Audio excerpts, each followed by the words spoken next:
सभी मित्रों को सादर नमस्ते। मैं रविंद्र आर्य आपका हार्दिक स्वागत करता हूं वेद प्रचार चैनल में। जैसा कि आपको जानकारी है कि पूर्व काल में मैंने रामपाल दास, जो कि कबीर पंथियों का गुरु कहलाता है, उसको लेकर के मैंने 3 वीडियो इस चैनल पर मैंने बनाए थे, मैं डाल चुका हूं। आप चाहें तो हमारे इस चैनल की जो वीडियो की सूची है उसमें आप उसको ढूंढ सकते हैं। उन वीडियो में रामपाल दास की जो शैक्षिक योग्यता है, हालांकि लोग कहते हैं कि वो जेई थे, जूनियर इंजीनियर की पोस्ट पर कार्य करते थे हरियाणा में, लेकिन मैंने उस वीडियो में उन्हीं के द्वारा बनाया गया वीडियो है, जिसका एक अंश मैंने अपने वीडियो में प्रकाशित किया है। उसमें आप देखेंगे कि जिस व्यक्ति को लेकर उनके शिष्य दावे करते हैं कि इन्होंने वेद के मंत्रों के अर्थ किए हैं, मैं कहता हूं अर्थ नहीं कर सकता है ऐसा व्यक्ति। जिसको संस्कृत तो छोड़िए, संस्कृत भाषा तो क्या पढ़ेगा, उसको हिंदी भी, देवनागरी लिपि को भी शुद्ध प्रकार से नहीं पढ़ पाता है, तो ऐसी योग्यता जिस व्यक्ति की है उससे अपेक्षा ही नहीं की जा सकती कि वो संस्कृत के वेद के मंत्रों के सही सही अर्थ कर सकता है। उस व्यक्ति ने कभी व्याकरण नहीं पढ़ा है और उसने कभी वेदों को भी नहीं पढ़ा है, वो केवल वेद का इस्तेमाल करना जानता है। वेद में एक मंत्र आता है, यजुर्वेद के 40वें अध्याय में एक मंत्र आता है, स पर्यगाच्छो क्रम कायम वृणस्ना विरम शुद्ध पाप विद्धम। इस मंत्र को आप पढ़ेंगे तो इसमें एक शब्द आता है कबीर मनीषी। तो वहां पर वो कवि शब्द का अर्थ जो है कबीर देव कर देता है, कबीर देव, जबकि वहां ऐसा लिखा नहीं है।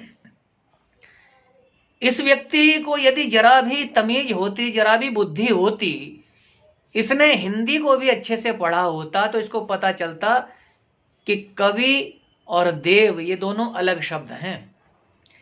कवि शब्द का अर्थ होता है रचना करने वाला, क्रांतदर्शी, और देव शब्द का अर्थ होता है देवोदानात्। निरुक्त में महर्षि यास्क कहते हैं देवोदानात्वा द्यूतनाद्वा दीपनाद्वा द्युस्थानो भवति इति देवा।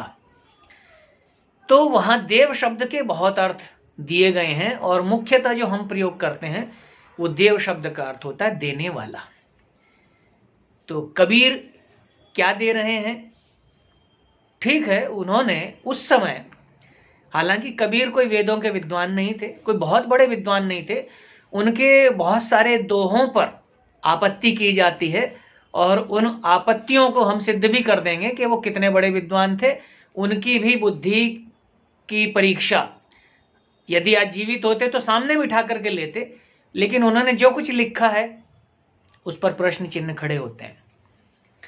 और रामपाल दास की बात हम कर रहे हैं, तो रामपाल दास किसी भी दृष्टिकोण से, किसी भी कसौटी पर उनकी योग्यता इतनी नहीं प्राप्त हुई कि वो वेद मंत्रों के अर्थ कर सकते हैं।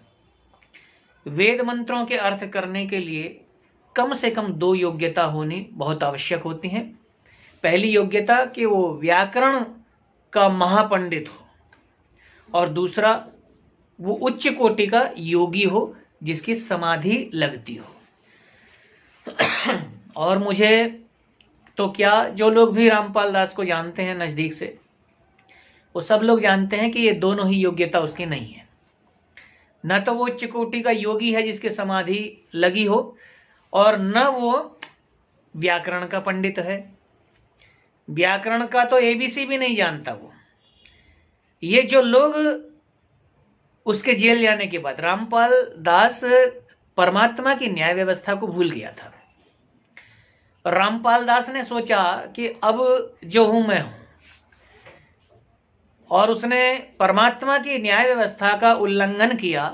परमात्मा ने उसके कर्मों का फल दंड स्वरूप उसको दिया और आज वो आजीवन कारावास की सजा जेल में भोग रहा है। आपने जिन लोगों ने वो प्रकरण देखा होगा, टीवी पर 2-3 दिन वो प्रकरण चला था कि जब सरकार ने रामपाल दास का कच्चा चिट्ठा खुल गया और सरकार ने, प्रशासन ने रामपाल दास को कहा कि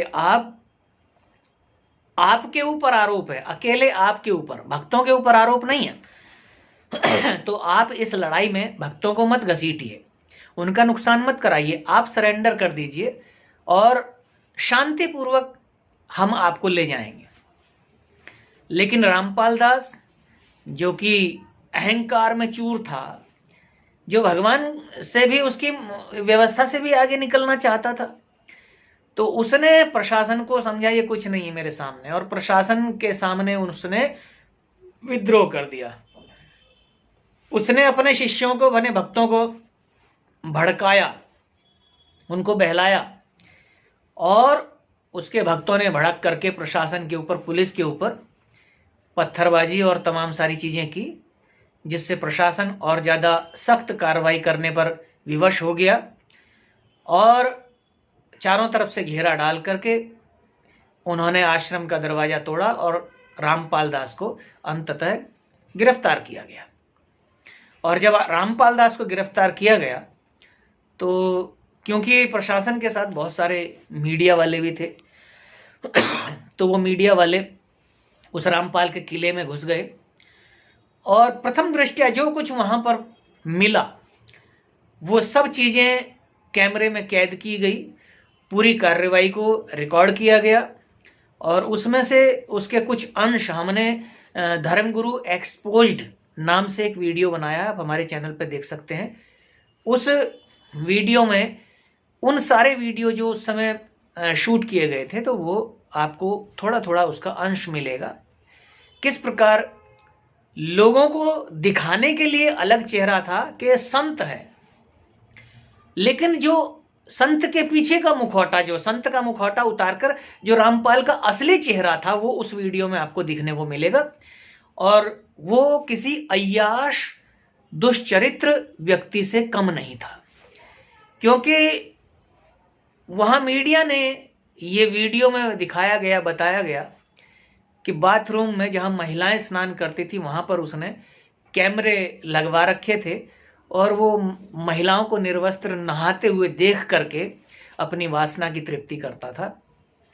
और अंदर जो कमरा, उसमें जो सुख सुविधा, देखिए रामपाल से पहले भी बहुत सारे संत हुए। अरे जिन कबीर का तुम आश्रय ले रहे हो उनको संत कहते हैं, संत कबीरदास। क्या जितने कबीर के भक्त मेरे इस वीडियो को देख रहे हैं, सुन रहे हैं, क्या किसी में से कोई प्रमाण दे सकता है कि संत कबीर ने रामपाल की तरह से अय्याशियां की, इस प्रकार के सुख सुविधाओं का उपभोग किया? ये बिजनेस बना रखा है, इस प्रकार के लोगों ने धर्म का धंधा बना दिया है। अभी मैं दिल्ली में था तो अंग्रेजी में मंदिर शब्द लिखा हो, मंदिर। अब वो जो अंग्रेजी में MANDIR लिखा हुआ था, अब कुछ ऐसा हुआ कि वो जो लास्ट का जो अल्फाबेट था R, वो टूट करके गिर गया। अब जब मंदिर में से र हट गया तो क्या हुआ, MANDI, वो मंदिर नहीं, वो मंडी बन गया। यही रामपाल जैसे लोग जिन्होंने धर्म को धंधा बना लिया, जिन्होंने मंदिर को मंडी बना रखा है, ध्यान दीजिए, इनका एक चेहरा वो है जो आपको दिखाया जाता है और दूसरा चेहरा वो होता है जो आपको दिखाई नहीं पड़ता है। एक अय्याश आदमी किस प्रकार से, एक दुष्चरित्र, एक बुद्धिहीन मनुष्य किस प्रकार से भोली भाली जनता को मूर्ख बनाता है और संत का चोला ओढ़ करके बैठ जाता है और कहता है आज से मेरी पूजा शुरू करो, मैं भगवान हूं, मैं भगवान का अवतार हूं। रामपाल दास तो चलो खैर जेल में है, तो उन तक तो हमारा वीडियो नहीं पहुंच पाएगा, ना वो हमारी बात का उत्तर दे पाएंगे, उनमें इतनी योग्यता भी नहीं है। लेकिन ये जितने चेले घूम रहे हो ना आप रामपाल के, जितने भी उसको गुरुजी, भगवान, संत आदि उपाधि दिए हुए घूम रहे हो, चलो आज एक प्रश्न करता हूं और तुम में से जिसमें दम है इस प्रश्न का उत्तर नीचे कमेंट में लिख देना। और बहुत जल्दी आप लोगों के साथ लाइव डिबेट करने की मैं सोच रहा हूं, उसमें जो मेरे, ये तो पहला प्रश्न है जो आज कर रहा हूं, छोड़कर जा रहा हूं, और ये सबसे छोटा प्रश्न मानना इसको। अब लाइव डिबेट में जो प्रश्न करूंगा, जो आपकी धज्जियां उधेड़नी है मुझे, जो बखियां उधेड़नी है आपकी, उसको ध्यान में रखिएगा। तो बताओ, ये जो कबीर शब्द है, जिसको तुम्हारा गुरु वेद में कहता है कि वेद में कबीर शब्द आया है, तुम सारी दुनिया के व्याकरण सर्च करो, गूगल पे भी सर्च कर लो, और सर्च करके बताना। जो आम जनता मेरे इस वीडियो को सुन रही है, उनसे भी निवेदन है, आप भी गूगल पे सर्च करना कि कबीर शब्द किस भाषा का शब्द है। कबीर जिसको ये वेद में दिखा रहे हैं, वेद किस भाषा में है? वेद तो संस्कृत में है, वहां तो संस्कृत भाषा है, और उसका अर्थ जो है वो हिंदी में है, देवनागरी लिपि में लिखा हुआ है, तो वहां किसी तीसरी भाषा का मतलब ही नहीं है। और कबीर शब्द जो है उसको आप गूगल पे सर्च कर लो। चलो गूगल पे सर्च करोगे तो आपको मैं बता देता हूं, और सर्च कर लेना, मेरी बात यदि गलत हो तो बता देना। ये जो मूर्ख बनाया जा रहा है ना आप लोगों को, इन कबीर पंथियों के द्वारा, रामपाल दास के चेलों के द्वारा, इनके इस जाल से निकलिए। ये परमात्मा से दूर ले जा रहे हैं आपको, ये आपके हिंदू धर्म से दूर ले जा रहे हैं, सनातन धर्म से आपको दूर कर दे रहे हैं, आपके देवी देवताओं से ये आपको हटा दे रहे हैं, उनसे संबंध समाप्त कर दे रहे हैं आपका। तो ध्यान से सुनिएगा इसका उत्तर। कबीर शब्द वेद में हो ही नहीं सकता। क्यों? क्योंकि इसका कारण है कि कबीर शब्द न तो संस्कृत भाषा का है, न हिंदी भाषा का है। कबीर शब्द तो अरबी भाषा का है, जिसका अर्थ होता है महान। मेरी बात यदि गलत हो, गूगल पे सर्च कर लो। अगर मेरी बात सही निकले तो हमारे साथ जुड़ जाइए, क्योंकि हमारे बस की बात नहीं है आपको धोखे में रखना, गलत रास्ता दिखाना, ना, बिल्कुल नहीं करेंगे हम तो आपको सही रास्ते पर लेकर जाने के लिए प्रयासरत हैं। जो सही रास्ता है वो हम आपको बताएंगे, जो वेद का रास्ता है, जो कल्याण का रास्ता है, जो उन्नति का रास्ता है, हम तो आपको वो रास्ता बता सकते हैं जिससे चलकर आपकी आत्मा की, शरीर की, समाज की, राष्ट्र की, परिवार की हर प्रकार की उन्नति होगी। ये हमारी गारंटी है, ये हमारी गारंटी है। रामपाल तो गारंटी देगा कि नहीं देगा, पर मैं पूरी जिम्मेदारी से इस वीडियो के माध्यम से गारंटी देता हूं। हम वेद के माध्यम से, हम ऋषियों के माध्यम से आपको जो जो बातें बताएंगे, उनको यदि आप अपने जीवन में, आचरण में धारण करेंगे, उनको यदि अपनाएंगे, आपकी हर प्रकार की उन्नति की गारंटी हम देते हैं। आपके कष्ट, आपके रोग, आपके दुख आपको छोड़ करके भाग जाएंगे। एक सुखी, संपन्न और समृद्ध जीवन यदि जीना है तो वेद की शरण में आइए। मैं आपके बीच में निवेदन करता चलूं, अब तक तो गूगल कर लिया होगा आप लोगों ने, बहुत लोगों ने देख लिया होगा। हमारी बात सही है या गलत है? यदि हमारी बात गलत है तो हमको बताइए, नीचे कमेंट में जरूर लिखिएगा कि आपकी बात गलत निकली, गूगल ने बता दिया कि कबीर तो संस्कृत का शब्द है। बिल्कुल ऐसा हो ही नहीं सकता, क्योंकि संस्कृत का जो शब्द है वो है कवि, अर्थात क्रांतदर्शी, और यह है कबीर। कबीर अरबी भाषा का शब्द है जिसका अर्थ होता है महान। अल्लाह को कबीर कहा क्योंकि उसको उन्होंने महान माना है। कबीर, जिनका नाम कबीर रखा गया है, तो उनका मुसलमानी नाम क्यों रखा गया? यदि वो हिंदू थे तो न तो उनका नाम अपनी सनातन संस्कृति के माध्यम से रखा गया है, न तो उनका नाम संस्कृत में है, न हिंदी में, उनका नाम भी मुसलमानी है।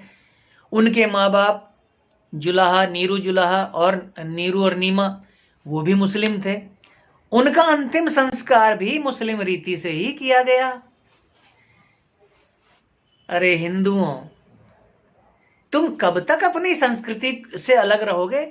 ये जो बांग्लादेश में पिट रहे हो, हर जगह पिट रहे हो, हर जगह तुम्हें कुचला जा रहा है, इसका कोई और कारण नहीं है, कोई दूसरा कारण नहीं है।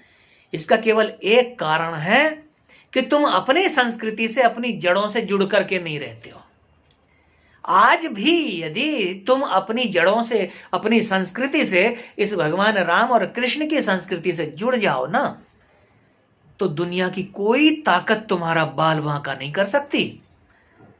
लेकिन तुम्हारा हर जगह दमन किया गया, हर जगह तुम्हें मारा गया, लूटा गया, और तुम रोते रहे और भाग गए। ये रोना और भागना छोड़ दो, मुकाबला करना सीखो। अपने पूर्वजों को देखो, अपने देवी देवताओं को देखो, उनके हाथों में अस्त्र शस्त्र हैं, खाली नहीं है उनके हाथ। धर्म की, संस्कृति की रक्षा ऐसे ही नहीं होगी भाई, लड़ना पड़ेगा अपने लिए, अपने बच्चों के लिए लड़ना पड़ेगा। और उससे भी ज्यादा जरूरी है कि अपनी संस्कृति से जुड़ो, अपनी संस्कृति को जानो। तुमको तो सिखा दिया अहिंसा परमो धर्म, सबसे बड़ा धर्म क्या है? अहिंसा। हिंसा नहीं करनी। अरे आगे की लाइन नहीं बताई किसी ने, धर्म हिंसा तथैव च। अपने धर्म की रक्षा के लिए यदि हिंसा करनी पड़े तो वो भी अहिंसा है, उसे हिंसा की श्रेणी में नहीं गिना गया है। लेकिन तुम तो धर्म को जानते ही नहीं।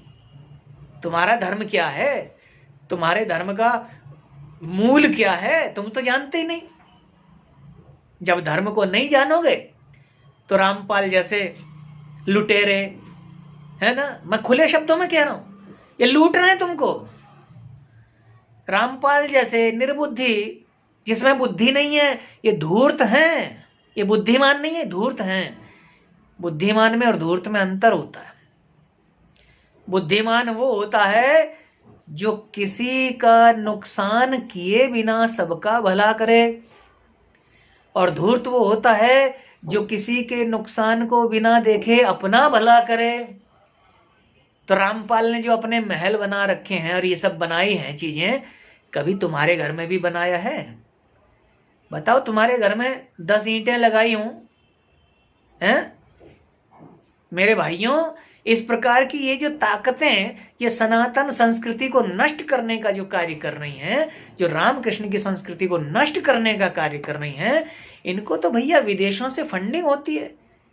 कि कोई ईसाई बना रहा है उसको फंडिंग हो रही है, कोई मुसलमान बना रहा है उसको फंडिंग हो रही है। चलो मुसलमान ईसाई नहीं बना रहे, केवल हिंदुओं को बांट रहे हैं, तोड़ रहे हैं, उनकी संस्कृति से अलग करने, इसके लिए भी फंडिंग हो रही है। सब पैसा आ रहा है। अरे तुम्हारी संस्कृति को नष्ट किया जा रहा है हिंदुओं। मैंने बता दिया, गूगल कर लो। कबीर के पीछे मत भागो। वो कोई बुद्धिमान व्यक्ति नहीं था, कोई विद्वान व्यक्ति नहीं था, वो कोई भगवान नहीं है। कबीर को भगवान बता बता करके अब रामपाल को भी भगवान कहने लगे हैं। तुम्हारे बच्चे भूल गए राम को, तुम्हारे बच्चे भूल गए कृष्ण को, शिव को भूल गए। कितने प्रतापी राजा महाराजा हुए हमारे महापुरुष देवी देवता, उनके जीवन चरित्र को नहीं जानते। वो जानते हैं बस कबीर को। कबीर भगवान है और रामपाल भगवान है। तुम्हारी संस्कृति को नष्ट होने से तो कोई नहीं बचा सकता अगर यही हालत रही। तुम तो बांग्लादेश में पिटे, पाकिस्तान में पिटे, तुम भारत में भी पिटोगे। क्योंकि पहले ये लोग तुमको अलग अलग कर देंगे। कोई कबीर पंथी हो गया, कोई धन सतगुरु का चेला हो गया, कोई निरंकारी हो गया, कोई ये हो गया, कोई वो हो गया। तुम सब लोग अलग अलग मतों में बट जाओगे, और जब एक पीटेगा तो दूसरा हंसेगा, तमाशा देखेगा, उसकी सहायता के लिए आगे नहीं आएगा। यही तो किया जा रहा है। हिंदू बहुसंख्यक है, इसको तोड़ करके छोटे छोटे टुकड़ों में बांट दो, फिर सबको काटेंगे। यही तो, इसीलिए तो कहना पड़ा योगी जी को, बटोगे तो कटोगे। अरे मेरे भोले भाइयों, मेरी भोली बहनों, इन रामपाल जैसे दुष्टों के चंगुल से निकलो, वेद मार्ग पर आओ। मैं ये नहीं कहता मेरे चेले बन जाओ, दयानंद के चेले बन जाओ। तुम क्यों बनते हो चेले? चेले क्यों बनते हो? मैं क्यों बनाऊं तुमको चेला? मैं तो तुमको स्वामी बनाना चाहता हूं, मालिक बनाना चाहता हूं। राम को पढ़ो, राम के जैसे बच्चे अपने घर में पैदा करो। कृष्ण को पढ़ो, कृष्ण के जैसे बच्चे अपने घर में पैदा करो। तो गूगल कर लिया होगा आप सबने, वीडियो को ज्यादा बड़ा नहीं करेंगे। गूगल में देख लीजिए कबीर का क्या अर्थ होता है। जो हमने बताया वही है, जो रामपाल बता रहा है वो है। कबीर देव कर रखा है। अरे परमात्मा को तुम कबीर कह सकते हो, कबीर को परमात्मा नहीं कह सकते। परमात्मा को कबीर इसलिए कह सकते हो क्योंकि कबीर का अर्थ महान है, जो परमात्मा में घटित होता है। मेरा प्रभु, वो प्यारा प्रभु महान है, उसकी महानता का कोई अंत नहीं है। परमात्मा को तो कबीर कहा जा सकता है, पर कबीर को परमात्मा नहीं कहा जा सकता। तो इसीलिए आंखें खोलो और ये वीडियो विशेष रूप से भेजो उनको, कबीर पंथियों को, और उनसे कहो कि रविंद्र आर्य तुम्हें शास्त्रार्थ की खुली चुनौती देता है। ऑनलाइन डिबेट करेंगे, जब चाहे वो समय दे दें। कम से कम 1 सप्ताह पहले समय देना अत्यंत आवश्यक है। यदि आज हमको डिबेट के लिए समय दोगे, हम तो आज भी तैयार हो जाएंगे डिबेट के लिए, हम तो हर समय तैयार हैं, लेकिन हम चाहते हैं कि ये डिबेट सारी दुनिया देखे और सारी दुनिया को इनकी असलियत का पता चले कि कितने पानी में ये लोग। मैं आपसे निवेदन करता हूं, वीडियो को लाइक शेयर करें, चैनल को सब्सक्राइब करें और अधिक से अधिक इस चैनल का प्रचार प्रसार करें। ऐसे दुष्टों को जवाब देना जारी रहेगा। मिलते हैं अगले वीडियो में। आप सभी को सादर नमस्ते जी।